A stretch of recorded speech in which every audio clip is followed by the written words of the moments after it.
Well, welcome to Seattle again. You've made your visit here several times. And what is it that you love about the Northwest? Oh my gosh, what's not to love? It's so beautiful with the Puget Sound and Mount Rainier and the beautiful scenery and the great folks here. I really do love to come here. I remember climbing Mount Rainier with my son some years back, and I carry that experience with me often. Yeah, that one doesn't leave you, does it? No, never. You know, I took my 11-year-old son to the screening of this, which some people are going, whoa, you're taking your 11-year-old son to a documentary about global warming? And it was pretty fascinating for me to see his reaction and his interest in it. And that's when it really registered to me that this movie isn't just for my generation. Right. It's for his generation and his kids and his grandkids. And what does that mean to you to know that you're having that sort of an impact?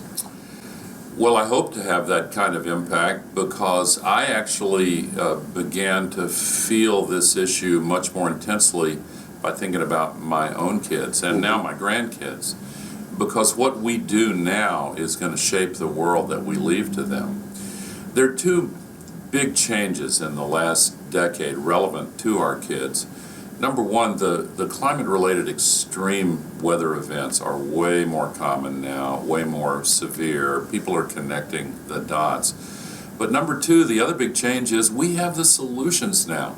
Solar electricity, wind electricity, batteries, electric cars, a lot of the other new solutions that are available. And we have to push back against the big oil companies and carbon polluters who are trying to lock us in to use the sky as an open sewer indefinitely. We just can't continue doing that. It's not really a political issue at all, much less partisan. It's really a moral and ethical and spiritual issue. What are we going to do for our kids? You mentioned spiritual, and you referenced Deuteronomy 30:19 in the movie. Yeah. How does your faith guide you through this?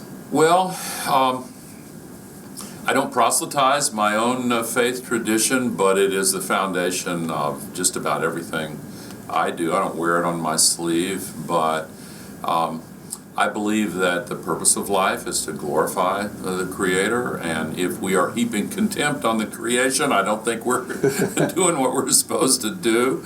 I mean, we're putting 110 million tons of global warming pollution into the sky every day as if it's an open sewer, and it's trapping so much heat. It's raising temperatures. Look at this week in Seattle and nearby areas, 109 in Portland. 35 fires raging in the West right now, and the list goes on. Tropical diseases coming northward. It's really like Mother Nature is screaming at us, do something, do something. But again, the good news is we can do something now. We need the political will, it's building, and political will is a renewable resource. In the movie also, you address the setbacks, the frustration, the discouragement, facing the adversity and people rejecting the idea and maybe dismissing it. Yeah. What is it that pushes you to just keep going? Because a lot of people will just roll up and say, all right, I give up. Well, the stakes are too high. We can't give up, wouldn't even consider it. Despair is just another form of denial. There's just too much at stake here. I was worried we were going to have a big setback when Donald Trump pulled out of the Paris Agreement. I thought other countries would use that as an excuse to do the same, but instead the rest of the world doubled down on their commitments to the Paris Agreement, and Governor Inslee here helped to form this nationwide coalition of governors, and the mayors joined in, and business leaders, and it looks now as if we're going to meet our commitments under the Paris Agreement anyway. And there's another line of scripture from the story of Joseph and the coat of many colors when his brothers threw him into the pit, and it said, man intended it for evil, but God intended it for good. You talked about the Paris Climate Conference, and that part of the film was fascinating for me to watch.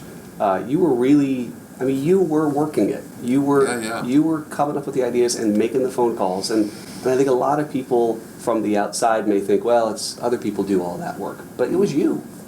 Well, it was a lot of people, but when the leaders of the negotiation, Christiana Figueres, went through my second training program 10 years ago, and she asked me to help, and the president of France and the others asked me to help, so I was really happy to be able to be a part of the team to help get that agreement.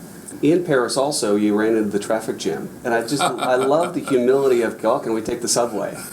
Well, there was no other choice. You know, I don't have any Secret Service motorcades anymore, so the subway's very efficient in getting you where you want to go in Paris. What has that been like for you now, stepping away from Secret Service motorcades? Actually, there are a lot of good things about that, but there's some things I miss about my previous life in government and politics, but there's a lot that I don't miss about it. Would you ever go back? I'm a recovering politician. The longer I go without a relapse, the less likely one becomes. In light of the current political climate and with Donald Trump in office, how did that impact the way that you presented this film?